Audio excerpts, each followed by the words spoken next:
Hello, everyone. Welcome to Christopher's Entertainment Blog. I am your host, Chris. Welcome to my video for Supergirl. This is season 1, episode 3, and it is entitled Fight or Flight.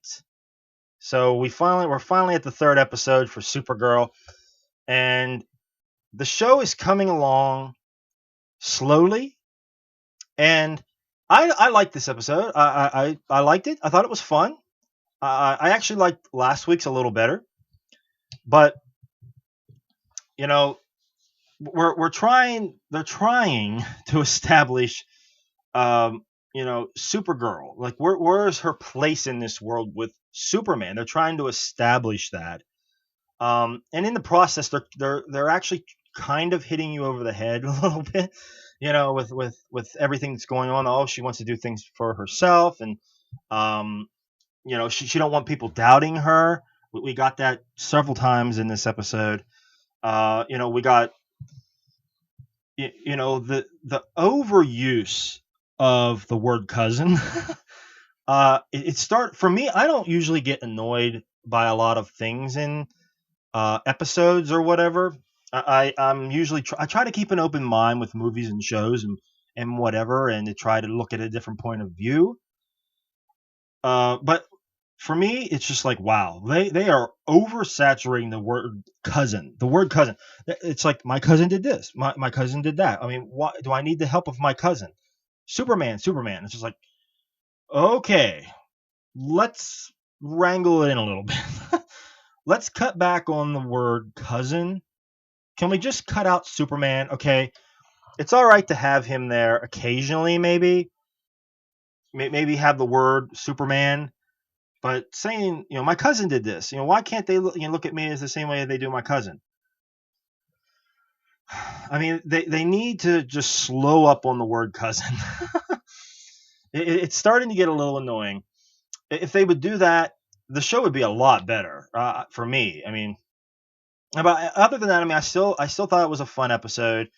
The whole, her giving the interview to Kat, and being awkward around her. The still the relationship with her and James, that trying to progress, and at the end we see Lois Lane's younger sister Lucy come into the equation, and it was just like, oh, and she was mad about that. Um, so I mean, there was a lot of cool things. I think the coolest thing for me was the whole Maxwell Lord character. I thought he was a very interesting character. Like, what is his deal? He seems like a very shady dude. Like, what is his actual agenda? He's like this genius guy that's creating these weird tech. So what's his agenda in the whole thing? And and when he got kidnapped by the big bad of this episode, or the villain of the week, he gave credit to Superman for saying, just like completely dissed Supergirl. Just like, no, I was saved by Superman. It's like, oh wow, that was harsh. um the whole the big bad of this week, the weekly villain, was Reactron.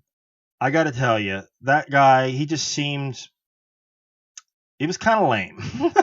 Kind of lame. I was like, man, I mean, I guess his, like, the beams that come out of his hands are kind of cool. He reminded me of Iron Man. I'm just gonna say it. I mean, reminded me of Iron Man. I mean, I don't know where Reactron belongs in the comics, but I would have to believe. I mean, this is just me speculating. Is that I would have to believe Reactron came after Iron Man, like in the comic world. I know they're two separate things, Marvel and DC, but you would have to think that Reactron came after what Marvel did with Iron Man. I don't know. Correct me if I'm wrong, guys. But he reminded me a little bit like Iron Man. And he's just a dude. I mean, he's just a dude with like some like radiation problem, and he's wearing like nuclear waste like on his chest, and just like, wow. Another negative thing that I had on this episode was it seemed like Kara is just getting beat up. I mean, I'm starting to get a little annoyed at times where she's getting beat up so easily. I mean, she's like a goddess, and especially like a dude that's like a human guy that has like these nuclear powers or whatever. I mean, you think that she would be able to like knock him around a little bit, and she was getting like her ass whooped. I'm like, what the hell is going on? But then when she hit him with that door and he was just like malfunctioning, he just flew off, and she just like, just she could have went after him, grabbed him, and flung him into the ground and like knocked him through the earth if she wanted to. I was just like, finish him. I'm like, what are you doing? He's like, all right, I'm just gonna like let him fly off, I guess. But so yeah, I mean there was that. I mean there was, I think, more negatives in this episode than good, but I mean I still thought it was a fun episode. There was just some weird stuff going on, and then she does like the thing with the melting the statue, and she puts her hand in there, and she gets like this like weird like glove thing. Well, I don't know if that would actually be. It just seemed so weird. It's just like, okay, I guess I'll believe that. Um, yeah, it was the lead. She dips her hand in the lead. I don't know. So some of the actual the fighting. I think the fighting might be getting a little better as we go on, but they still got a ways to go. I mean, I enjoyed the last fight with her aunts. Last week. So the Astra fight, that I thought that was cool. But it's just, I mean, the villains so far, they don't seem up to par with what they should be. They just seem very overall lame. I mean, they don't seem amazing or anything. They don't seem like a real threat. I mean, it's hard to say. It's really hard to say. They just don't seem relevant, really. They seem very weak villains. They don't seem very interesting at all. I mean, we're getting Reactron.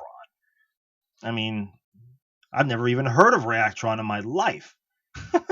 And he just seemed like a very lame villain. I mean, they're dishing out all these like weird villains that are very vague throughout the comics, I guess, but very weak. I mean, they're going to have to give somebody that's going to be an actual threat that's going to take this show to the next level. I mean, they need to establish. I mean, they're finally establishing, that I guess she's still training, trying to learn how to fight from her sister, and she's getting this.